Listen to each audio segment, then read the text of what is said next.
tak nak support negara kita kan? Ini menarik banget. Dari semalam lewat mulu di FYP Gila Film ID soal film Serif nggak laku di Indonesia. Bener nggak sih kalau orang-orang Indonesia itu, penonton Indonesia itu anti dengan film Malaysia? Ya, atau nggak support deh, seperti yang dibilang kakaknya tadi, nggak support. Aduh, bener, percayalah. Penonton Indonesia itu nggak peduli gitu, nggak peduli sama hal seperti itu, sama anti-anti yang gitu nggak peduli gitu. Kalau filmnya emang rame dan menurut mereka suka, tertarik buat nonton, ya bakal nonton aja gitu.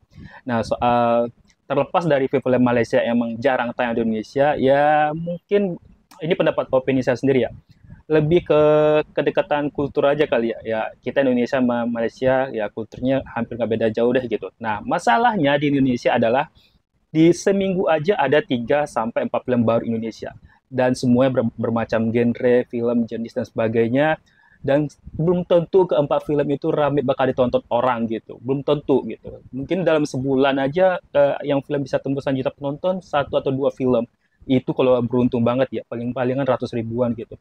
Nah, sekarang ada film Malaysia baru gitu yang tayang. Ya, misalnya kemarin La Luna dan sebagainya, atau ada Serif lagi dan juga sempat juga film biopik, waktu itu saya lupa judulnya, film biopik juga dari Malaysia, dan itu nggak ada lagu semua ya, karena semua jenis film itu udah ada di Indonesia, kita udah nonton, dan hampir sama itu jenisnya dengan film Malaysia itu sendiri gitu.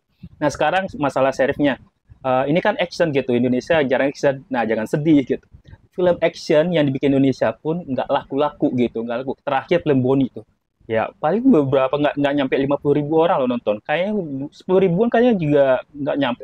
Ya dia kayaknya 10 ribuan deh gitu filmnya. Itu film action ya. Nah, sekarang film seri. Jadi jangan sedih kak. Film action itu emang di pasar Indonesia emang nggak laku gitu. Maksudnya emang sekarang larinya ke horor gitu ya. Terakhir film horor Malaysia laku kan di sini kayak Munafik gitu. Ya kalau bakal ditonton.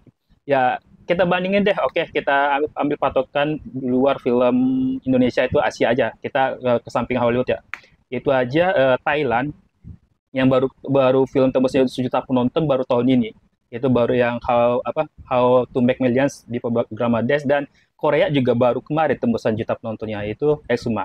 Nah, drama, kalau Thailand drama dan Korea horor, nggak ada actionnya. Tuh, nggak ada actionnya. Sejauh ini nggak ada satupun film action dari Asia yang bisa tembusan sejutaan penonton gitu. Seenggaknya dari patokan 2000 ke atas deh gitu. Nah, sekarang kita lihat ya patokan film action Indonesia gitu. Apa aja sih yang sukses nih, bentar. Ini saya ambil di internet nih. Di sini direkomendasiin 20 film Indonesia yang direkomendasi buat tonton. Oke, top tier-nya emang The Red deh. Oke, kita ke samping nggak, udah top tier-nya dah. Nah, Headshot. Headshot sendiri itu yang dibintang itu Michael Wise juga. Itu nggak tembus 1 juta penonton. Nggak tembus 1 juta penonton. Udah 700 ribuan gitu deh. Dan lalu ada The Night of Us, itu tayang di Netflix. Oke. Buffalo Bus gagal total.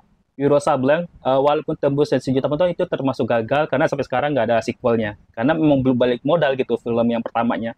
Lalu Merantau apalagi itu semacam semacam debut dari Kewais. Waktu itu orang-orang belum tahu, jadi emang beberapa hari doang sempat tayang di bioskop. Di Big Four juga Netflix, Sri Asih hancur total, hancur total. Nah, lalu ada Mencuri Raden Saleh. Nah, Mencuri Raden Saleh, walaupun itu masih kategori genre action, tapi itu lebih ke tema filmnya lebih ke heist ya. Jadi bukan martial art kayak yang Serif atau The Raid dan sebagainya gitu ya, baku hantam, baku fisik gitu deh. Jadi menurut saya Mencuri Raden Saleh juga bisa disingkirkan. Lalu Hit and Run juga ya gitu-gitu aja, walaupun tayang lebar tetap aja kalah sama film lain.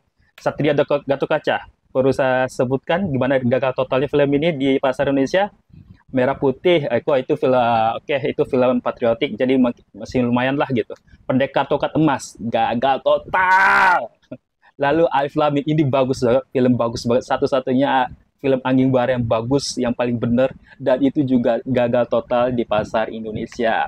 Dan terserah bawahnya juga gagal deh. Foster Six apalagi gitu. Itu Foster Six dari kualitinya, dari kualitasnya juga itu nggak ada di film Indonesia sebelum, dan itu bagus banget. Dan tapi gagal. Jadi ya pasar action itu yang dibikin oleh Indonesia sendiri aja nggak ada yang work gitu, selain The Raid dan sebagainya, nggak banyak gitu yang work gitu. Lah apalagi yang dari luar. Jadi ya itu jadi pasarnya sih, tergantung dari pasar.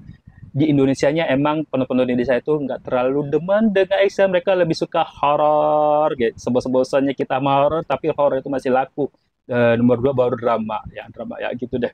Jadi Kak, buat kakaknya ya sabar ya, sebaiknya bikin film bagus supaya kita Indonesia juga bisa nonton. Ya buat sinias-sinias Malaysia semangat.